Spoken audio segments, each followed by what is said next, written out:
اعوذ باللہ من الشیطان الرجیم بسم اللہ الرحمن الرحیم یا ایہا الذین آمنوا اذا نودی للصلاة من یوم الجمعة فسعوا الى ذکر اللہ وذروا البیع ذالکم خیر لکم ان کنتم تعلمون۔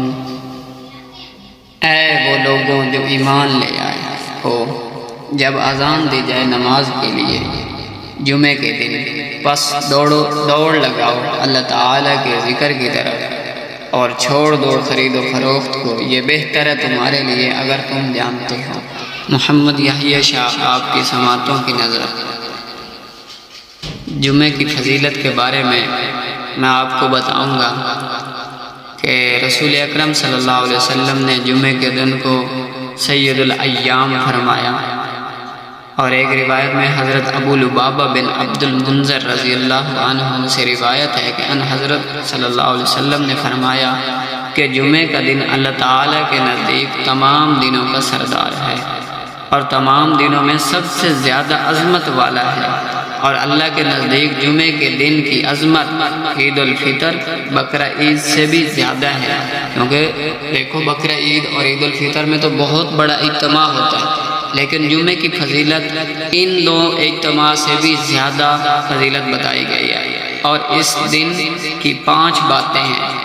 اسی دن اللہ تعالیٰ نے آدم علیہ السلام کو پیدا فرمایا، اسی دن اللہ تعالیٰ نے آدم علیہ السلام کو جنت سے زمین پر اتارا، اور اسی جمعے والے دن آدم علیہ السلام کو وفات دی، اور اسی جمعے والے دن قیامت قائم ہوگی، اور اس دن بندہ اللہ تعالیٰ سے حرام چیز کے سوا جو مانگتا ہے اللہ تعالیٰ ضرور عنایت فرماتے ہیں، اور تمام مقرب فرشتے آسمان، زمین، ہوا، پہاڑ اور دریا جمعے کے دن سے ڈرتے رہتے ہیں، اس وجہ سے کہ قیامت جمعے کے دن آنی ہے۔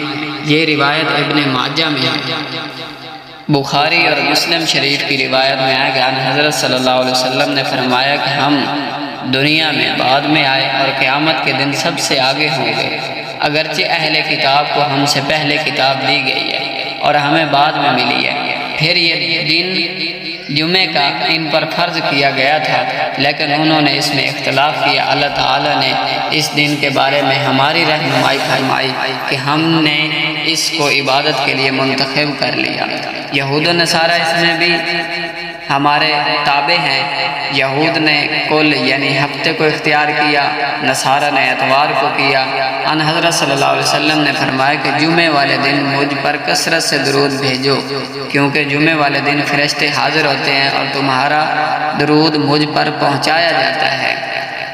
اور یہود و نصارہ کا جو دن ہفتہ اور اتوار کو مقرر تھا تو وہ ان کا سارا دن عبادت انہوں نے کرنی تھی، اس کے علاوہ کوئی کام نہیں کرنا تھا۔ ہمیں وہ جمعے والے دن جو عطا کیا اللہ تعالیٰ نے، اس میں ہمیں اس بات سے روکا گیا کہ صرف اور صرف جب جمعے کی اذان دی جائے، اے ایمان والو جب جمعے کی اذان سن لو تو اس وقت ہر چیز کو چھوڑ دو اور مسجد کی طرف بلائے جاؤ، یعنی نماز کی طرف آؤ۔ تو یہ بھی اللہ کا بہت بڑا احسان ہے کہ ہمیں سارا دن کی بجائے ہمیں تھوڑے سے وقت کے لیے اللہ تعالیٰ نے ایک قید لگائی ہے اس میں کہ تھوڑے سے وقت میں آپ پوری فضیلت حاصل کرو، جس طرح دوسری قومیں اس فضیلت میں شامل ہوتی تھی، وہ پورے دن آتی تھی۔ اور حضرت عبداللہ بن عباس سے روایت ہے کہ ان حضرت صلی اللہ علیہ وسلم نے فرمایا جس آدمی نے بغیر کسی عذر کے جمعہ چھوڑ دیا اور وہ ایسی کتاب میں منافق لکھ جائے گا کہ جو کبھی مٹائی نہیں جاتی۔ ہاں اگر کوئی معقول عذر ہو تو الگ بات ہے، پھر ظہر کی نماز پڑھے گا۔ عورتوں پر اگر معقول عذر ہے تو پھر ظہر کی نماز اسے ادا کرنا ضروری ہوگی۔ اور بات رہی، یاد رہے کہ عورتیں جو ہے، عورتوں پر جمعہ فرض نہیں ہے۔ عورتیں بعض جگہ پہ ہوتے ہیں کہ عورتیں بھی جمعہ پڑھ لیتی ہیں، عورتوں کی جماعت وغیرہ ہو جاتی ہے، تو عورتوں پر جمعہ بالکل فرض ہی نہیں، کسی بات سے ان کا جمعہ ثابت نہیں ہے، اور جمعے کی نماز ان کے لیے فرض نہیں، وہ صرف ظہر کی نماز عورتیں پڑھیں گی۔ باقی مریضوں پر اور مسافروں پر بھی جمعہ فرض نہیں۔ امام ابو حنیفہ کے نزدیک جمعے کے لیے یہی شرط ہے کہ وہ شہر یا قصبہ یا بڑا گاؤں ہو جس میں گلی کوچے بازار ہوں، اس میں فیصلے کے لیے قاضی یعنی مجسٹریٹ بیٹھتے ہوں، تو ایسی جگہ پر کوئی رہنے والے مسلمان جو ہوں گے ان پر جمعے کی نماز فرض ہوگی۔ اب میں آپ کو بتاؤں گا کہ جمعے کی ابتدا کہاں سے ہوئی، جو میں نے قرآن مجید کی پہلے تلاوت کر چکے ہیں ہم، تو اس میں بتاؤں گا کہ جمعے کی ابتدا کہاں سے ہوئی۔ فرمایا کہ جمعے کی ابتدا جب آن حضرت صلی اللہ علیہ وسلم ہجرت کر کے مدینہ طیبہ تشریف لے گئے تو چند دن محل قباء میں ٹھہرے۔ بنو عمر بن عوف کے ہاں سوار منگل بدھ جمعرات اور مسجد قباء کی بنیاد رکھی جمعے والے دن، وہاں سے مدینہ طیبہ کے لیے چل پڑے۔ بنو سالم بن عوف کے علاقے میں پہنچے تو جمعے کی فرضیت کی یہ آیتیں نازل ہوئیں اور آپ صلی اللہ علیہ وسلم نے وہیں جمعہ پڑھایا اور وہاں مسجد بنا دی گئی جس کا نام مسجد جمعہ ہے، اور یہ اسلام میں پہلا جمعہ تھا۔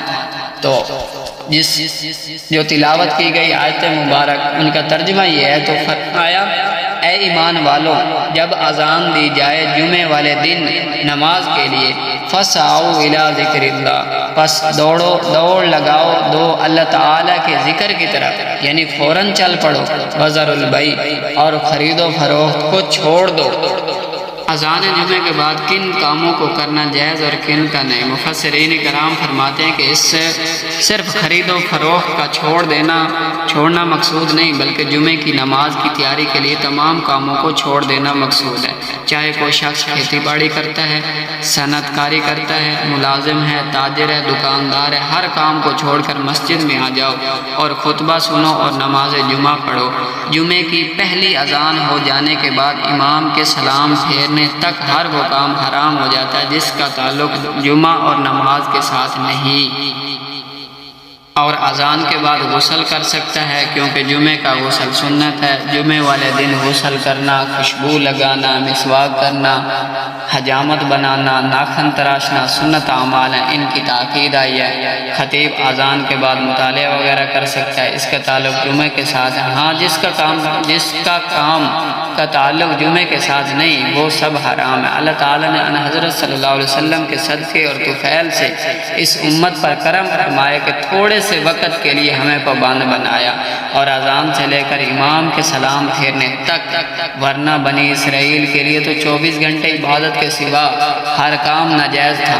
سورج کے طلوع ہونے سے لے کر اگلے دن طلوع ہونے تک، اور جن لوگوں نے خلاف ورزی کی تھی اللہ تعالیٰ نے بندروں اور خنزیروں کی شکل میں تبدیل کر دیا تھا۔ اب ہمارے لیے تو صرف 2.5 گھنٹے کی پابندی ہے، لہذا جمعے والے دن جتنا جلدی ہو سکے مسجد میں آ جانا چاہیے۔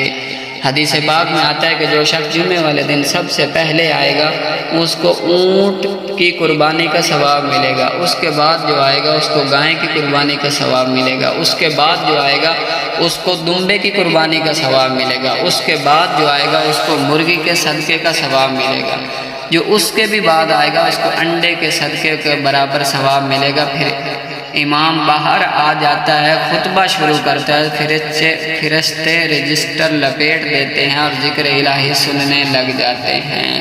دعا ہے اللہ تعالیٰ سے کہ اللہ تعالیٰ ہم سب مسلمانوں کو جہاں کہیں ہیں سب کو جمعے کی فضیلت، اہمیت کو دل میں سمجھنے کی توفیق نصیب فرمائے، اور جس دن جمعہ ہو اس دن ان کے سارے احکام کرنے کی توفیق نصیب فرمائے۔